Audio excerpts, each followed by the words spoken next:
ଧରିତ୍ରୀ ମା ଆଜ୍ଞା କହିଲେ ପୁରୁଷର ଦୁଷ୍ଟଟା ତେଣୁ ୟାକୁ ବିନାଶ କରିବା ଦରକାର ଅନୁରୋଧ କରୁଛନ୍ତି। ହଁ ମତେ ରକ୍ଷା କରନ୍ତୁ ପ୍ରଭୁଦେବ। କଣ ହେଇଛି? ମୁଁ ଆଉ ସହ୍ୟ କରିପାରିନି। ହଁ ଇଏ କଂସର ଅତ୍ୟାଚାର ଅପରାଧ ମୁଁ ଆଉ ସହିପାରୁନି। କେଳେ ବେଳେ ବଡ଼ ପାହାଡ଼ ମୁଁ ମୁଣ୍ଡେଇଛି ସିଏ ମତେ ଭାରି ଲାଗୁନି। କେଳେ କେବଳ ସଚରାଚର ଜଗତକୁ ମୁଁ ମୁଣ୍ଡେଇଛି ସିଏ ମତେ ଭାରି ଲାଗୁନି। କିନ୍ତୁ ଏ କଂସର ଅତ୍ୟାଚାର ଅପରାଧ ମୁଁ ସହିପାରୁନି ପ୍ରଭୁଦେବ। ମତେ ଉଦ୍ଧାର କର ପ୍ରଭୁଦେବ, ମତେ ରକ୍ଷା କର।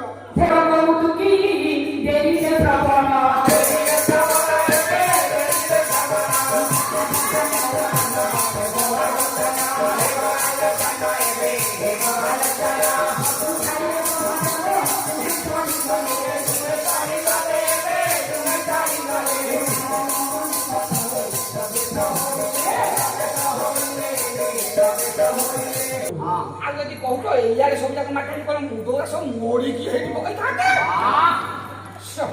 ଏବେ ତମର ବୁଦ୍ଧି ନାହିଁ। ହଉ ଗୋଟାଏ ମୁଣ୍ଡା ମାଠ ତମକୁ ନା ତାହେଲେ ତମେ କହିଲେ କଣ ପାଇଁ ଆସିଛ? ପ୍ରଭୁ ହଁ ବସୁଧା ମାତା କହୁଛି ମୁଁ ଭୂମିକମ୍ପ କରି ସବୁ ଫଟେଇ ପକେଇବି। ଏବେ ତ ଭୂମିକମ୍ପ କହିଥିଲା ହଁ ବା ଦେଖୁଛ ସଂସାରକୁ ସୂର୍ଯ୍ୟ ଦେବୀ ଯାଉଛନ୍ତି ଇଏ ଭୂମିକମ୍ପ କରି ଫଟେଇ ଦେଇଛି ଆଉ କିଏ ଅନ୍ୟାୟ କଲା କଣ ଭୁଲ ହେଲା ସେ କଣ ପାଇଁ କହୁଛି ଇଏ ଭୂମିକମ୍ପ କରିବ? ମୋ ଘରେ ଯାଇକି ପହଞ୍ଚିଲା ଭେଁ ଭେଁ କାନ୍ଦିଲା। ମୁଁ କହିଲି କିଲୋ ବସୁଧା ମାତା ସଂସାରରେ ତୁ ତ ସବୁ କିଛି ମୁଣ୍ଡେଇ ଯାଇ କାନ୍ଦୁଛୁ ନା ମୁଁ କଂସର ଭାରତକୁ ମୁଣ୍ଡେଇ ପାରିବୁ। ତାକୁ ଯଦି ମାରିବ ମାର ନହେଲେ ସବୁ ଭୂମିକମ୍ପ କରି ଛତ୍ର ଧରିତ୍ରୀ ମାଙ୍କର ଅଭିମତ ବୋଲି ତମେ ଆସିଛ। ତା ସାଙ୍ଗରେ ସେ ଡରୁଛି। ତାର ଅଭିମତଟା କଣ? ସିଏ କହୁଛି କଂସକୁ ଯା ମାରିବ।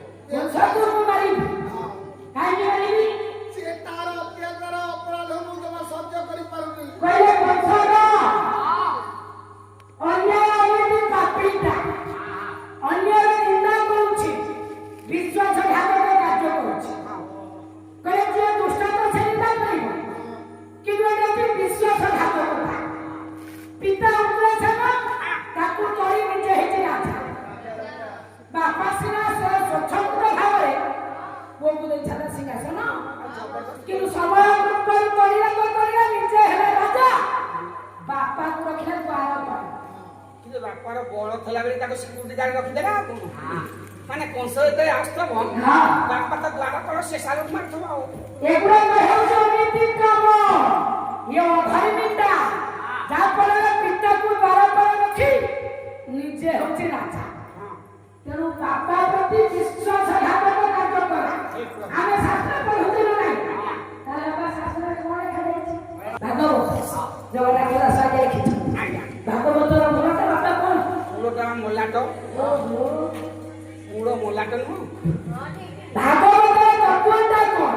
ତତ୍ତ୍ୱ ଭାଗ ଭାଗବତ ଭାରେ ଭାଙ୍ଗ, ବରେ ଗଞ୍ଜେଇ, ବରେ ବ୍ରାଣ୍ଡି, ତରେ କାଳି।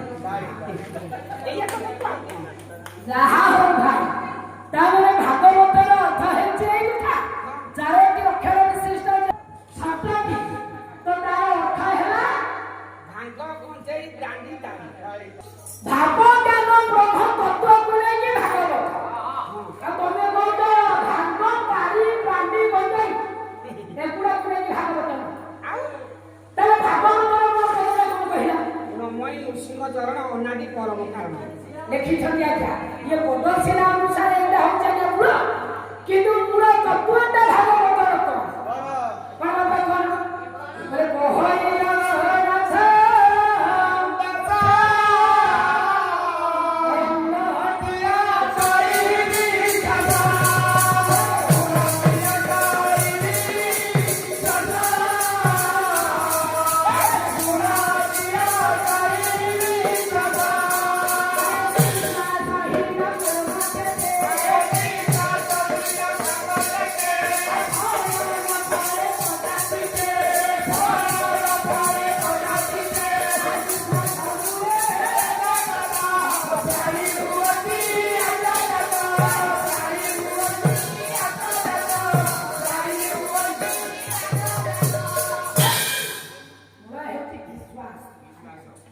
ବିଶ୍ୱାସ ବିରକ୍ତି ହରି ତର୍କ ବହୁ ଦୂର।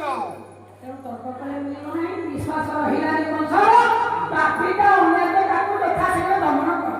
ହେ ପ୍ରଭୁ ଦୟା ନେତ୍ରରେ ହଁ ଆଶୀର୍ବାଦରେ ଧରିତ୍ରୀ ମାଙ୍କୁ ଆଜ୍ଞା ନାରାୟଣ କହିଲେ ତମେ କିଛି ଚିନ୍ତା କର ନା, ଚିନ୍ତା ମତ କର, ଆଜ୍ଞା ମୁଁ ନାରାୟଣ ଅଛି ହଁ କଂସରକୁ ବିନାଶ କରିବି।